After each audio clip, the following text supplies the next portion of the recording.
Krishna, Hare Krishna, Krishna Krishna, Hare Hare, Hare Rama, Rama Rama, Hare Hare. Hare Krishna, Krishna Krishna, Hare Hare, Hare Rama, Rama Rama. Hare Krishna. I am Rajarsi Dasa. Welcome to Hare Krishna today. On today's program, we're going to speak about the Bhagavad Gita. Yes, every year, around the month of December, thereabout, it's Bhagavad Gita Jayanti. That's the day Lord Krishna spoke the Bhagavad Gita to Arjuna 5,000 years ago on the battlefield of Kurukshetra in India. Of course, this is a historical place that today you can go to that spot. Kurukshetra, the very spot, is called Jyotisar. And there is a tree there called Aksharavat.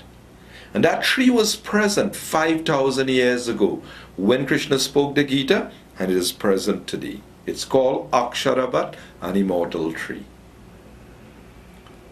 But what about the immortal words of God in Bhagavad Gita?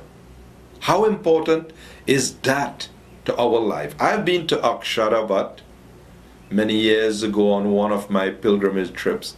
I've been there to that holy spot where the Gita was spoken. But the thing that we are meant to keep in constant touch with is the Bhagavad Gita. Why? Krishna says in the Bhagavad Gita, Ye me matang idang nityam anutishtanti manava. My instructions are eternal.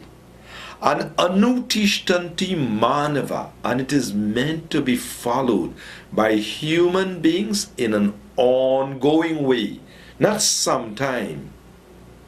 No. Human life is meant to be lived according to the Gita. In fact, Krishna uses the words Pashyanti Jnana Chakshushaha. You have to see existence through the eyes of knowledge. Shastra Chakshu or Jnana Chakshu means seeing through the eyes of knowledge. Everybody could see the world, but the demon thinks it's just here for my enjoyment. To gratify my senses is the real purpose of life. The demoniac thinks like that. But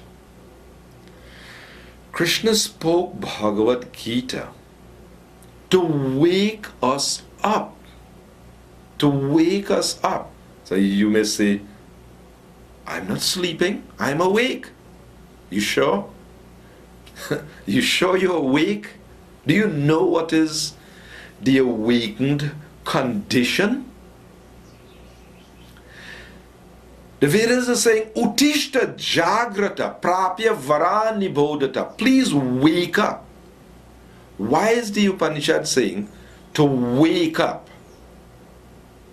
Actually, all the souls in this material energy are in a sleeping condition, soundly asleep, and in the dreaming condition, the souls are thinking, I am a body, I am a man, I am a woman, I am black, I am white, I am rich, I am poor. This is the dreaming condition. The awakened condition is a soul in its constitutional position. The eternal soul is conscious of his Sanatan Dharma, its eternal relationship with God. The soul is conscious of God, the all-attractive reservoir of all pleasure, and the soul is situated in that relationship. But when we're outside of that relationship, we're caught up under the spell of Maya or illusion. So when Lord Krishna comes to this world, his purpose in coming here is not on vacation, or not like us trying to be God away from God. Yes, we're in this world here. What is our purpose? Ishwaraham, aham bhogi. I am the controller and I am the enjoyer. So we are trying to control and enjoy this world.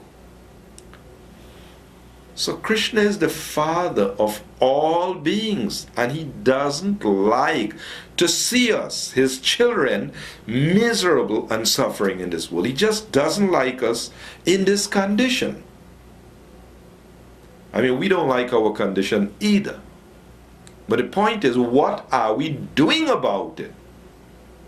To be in the presence of disease, old age, and death, to have death hanging like a sword over our neck, and we're busy thinking, I am enjoying.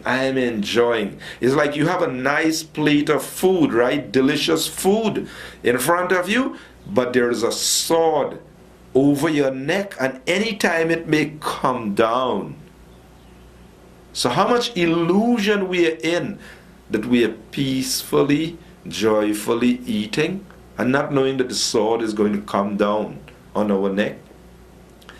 So the idea is this: under the spell of Maya or illusion, we don't have a clue what is going on.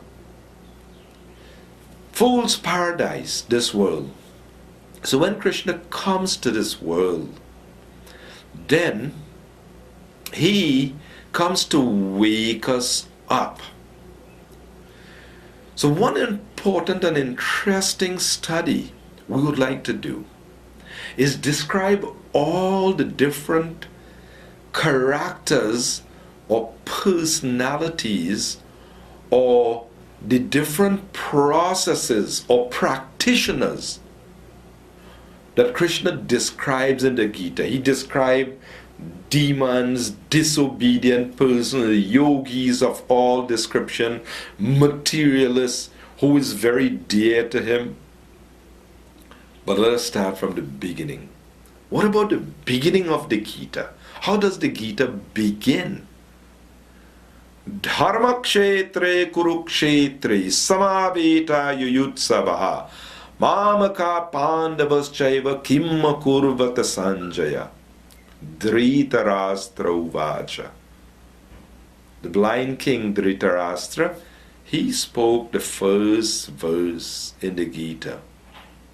He's asking his secretary Sanjaya, what did my sons and the sons of Pandu do being assembled at Dharmakshetre Kurukshetre? At the field, Dharmakshetra, the field of religion, Dharma. That Kurukshetra is Dharmakshetra. It is also a religious field. This blind king's words are very significant. The blind king position itself represents the blind people of this world. Yes. So the selfish king mentions his sons first. What did my sons and the sons of Pandu do? They've assembled at this kshetra, this field. But it is Dharma kshetra. And who is present at that field? Krishna, the Lord of Dharma. The Lord of Dharma is present at Dharma kshetra. So Dhritarashtra is a little nervous. He's worrying. He wants to know, what did they do? What would they do? They've assembled there to fight. But he's wondering of the outcome because the Lord of Dharma is there. So the sons of Dhritarashtra are described as weeds. Yes, weeds. Like you have a garden and there are a lot of weeds growing. So you have to do some weeding, some cleaning out. Well, that's what Krishna came to this world for. To eliminate the weeds, the unwanted elements. So Dhritarashtra, on one hand, he is very attached to his sons. He wants them, because of his affection, he allows them to do whatever they want. He's giving Duryodhana, Dushashan, the way to do whatever they want to the righteous Pandavas. He allows them because of his affection for them, his attachment for them. So these are the characteristics of a soul in this world under the spell of Maya or illusion. Bodily attachment. When the eternal soul think I am a body, the next result is that those attached to my body, connected to my body, they're minds. That's moha, illusion. Yes. Janasya mohoyam aham mam iti. I and mine. Griha. Yes, you have a household, a home, the family members, the friends, this whole, and you think I and mine. This is called Maya, illusion. So from the very beginning of Bhagavad Gita, there are very deep instructions, Dhritarashtra, representing the blind souls of this world who are in ignorance of their real welfare. People don't know their real need, their real welfare. They don't know. They act in ignorance, and it brings grave reactions. So Arjuna, on the other hand, he was suffering from that attachment also. No doubt. Arjuna confessed. He said to Krishna, Karpanya dosha pahata swabhava prichhami tvang dharma samudha chetasa. He said, Karpanya, Kripana means miserly. He said, due to miserly attachment, bodily attachment, I have become confused about my duty. My grandfather, my teacher, my cousins. But there's a difference. He is bewildered. He is displaying the signs of confusion and bewilderment also. But the difference is that Arjuna has turned to Krishna. He says, Shishyasteham. Shishya means disciple. So he says, Shishyasteham. I have now become your disciple. Why? All along, he was arguing with Krishna. This is in the second chapter we are speaking about where he turns to Krishna. First chapter, he was blowing up his own trumpet. He was just arguing with Krishna all along. His own business, what he thinks and what he feels and what will be the outcome if he does this. But when he couldn't solve his problem, when he was in all this grief and anxiety, and this is what this material world produces. Now you think about it. At some time or the other in this lifetime, you would experience symptoms that Arjuna was experiencing. Intense anxiety, skin burning, mouth drying up, limbs quivering, under intense pressure. Arjuna was undergoing all of this. Yes. Weakness, weak. His bow Gandiva was falling from his hand. This was Arjuna's condition. This is everyone's material condition. But there's a problem. In ignorance, people are thinking, I'll figure it out.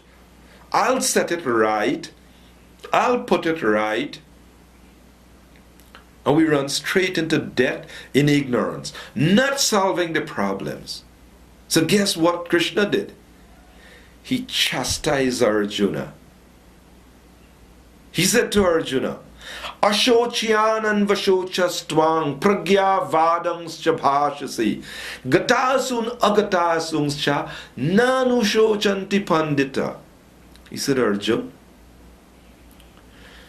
pragya vad, you're speaking learned words. But you are mourning, you are crying for what is not worthy of grief. You are not a pundit, you are not a learned person. You are speaking all the time learned words. You are speaking as though you are very learned. But here you are. What kind of warrior you are? You're worrying, distress? Huh? That's the kind of warrior you are? A Kshatriya is a bold and brave person. He's an Aryan. And Krishna say, Anarya Jushtam. You're an-Aryan. You're behaving like some uncivilized person. Kshudram Hridaya Daurbalyam. How have this weakness of heart come upon you, Arjuna?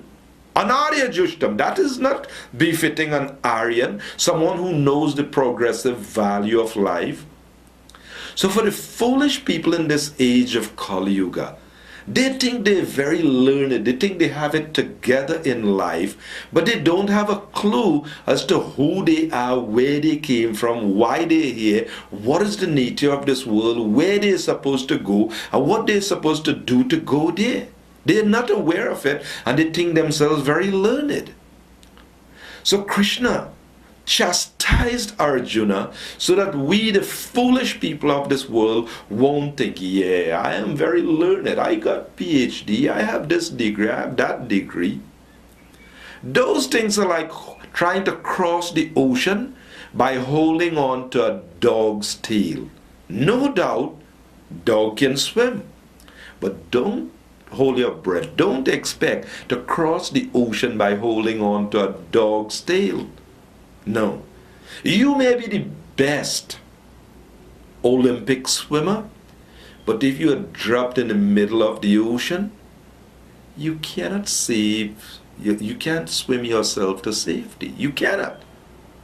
So you could be an expert in this field, an expert in that field, but all your expertise, you are not good enough to cross over this cycle of birth, disease, old age, and death. So Krishna says, Mama Maya Duratyaya. Mama Maya, this is my illusory energy, this material existence, Mama Maya. And it is Duratya, it is very difficult to overcome. You can't overcome it by your own strength. No one can overcome this material energy by their own strength. Waste of time. That's called a hankar. Ahamkara. I am the doer. Yes, I'll get it right. I'll set it right. No. Not by our strength. No. So Krishna chastised Arjuna that this, you think yourself to be very learned, speaking very learned words, but you are mourning for what is not worthy of grief. So the blind people of this world, they think that this body and this bodily existence is everything, just providing for the body. So Srila Prabhupada said, a man is building a mansion, he's building a huge mansion, and he thinks that, yes, when I finish build this, I'm going to set it on fire and burn it down. What would you think about him? He's mad. He's nuts, right? You putting so much labor and then you're going to burn it down? So we put a whole lifetime of energy into this body, caring everything nicely for the body. And then the body is going to be burned, or somebody's going to dispose of it. whole lifetime of energy. But what did we do for the eternal soul that has to leave the body and go? So this, we say, is insanity. Trying to save the dress of a drowning man is senseless. These are Srila Prabhupada's words in the Bhagavad Gita. In other words, trying to make people happy in this world by caring just for their bodily needs without helping them to understand their identity and their relationship with God. This is a big blunder. This is like trying to make fish happy out of water. Give fish whatever you like out of water. US dollars, food, clothing, nice movie, Mercedes Benz, but you will not make fish happy out of water. Trying to make people happy in this world, in ignorance of our identity and our relationship with God, we won't get anywhere. We can't help ourselves, neither can we help others in ignorance. Therefore,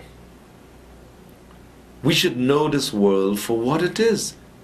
If Krishna says that this world is dukhalayam, full of miseries,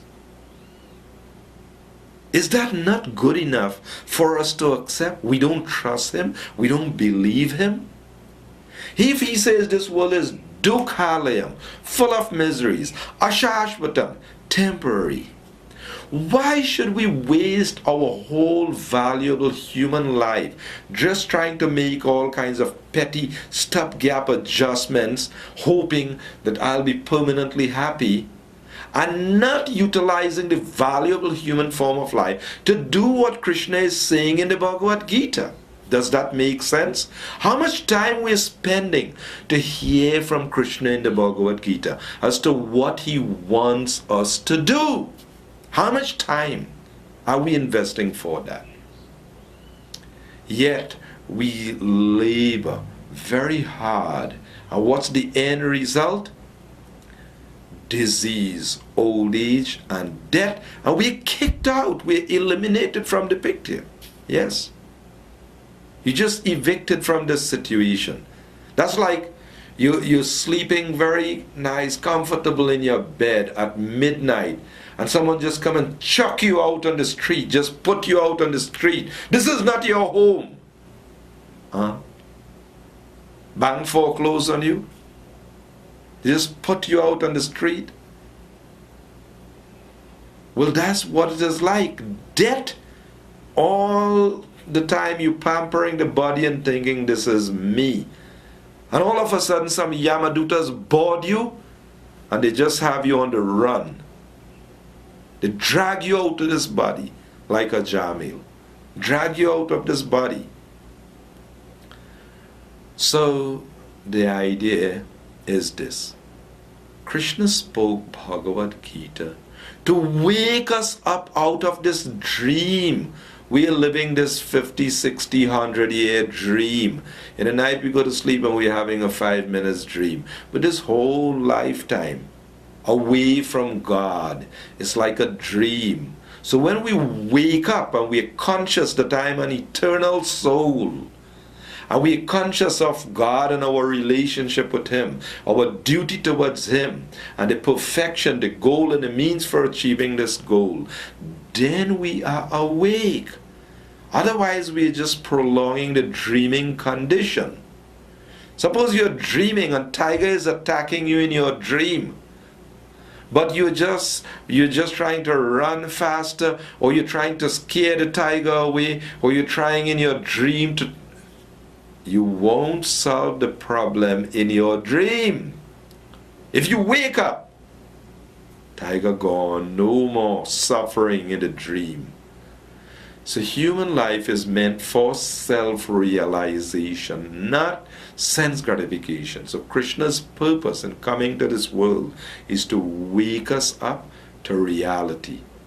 So Bhagavad Gita is the greatest benediction to human society because it can wake up the intelligent human beings to attain eternal life. I'm Rajarsi Dasa saying Hare Krishna, and do join us again next week for another presentation.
The transcendental nature of my appearance and activities does not, upon leaving the body, take his birth again in this material world, but attains my eternal abode, O Arjuna.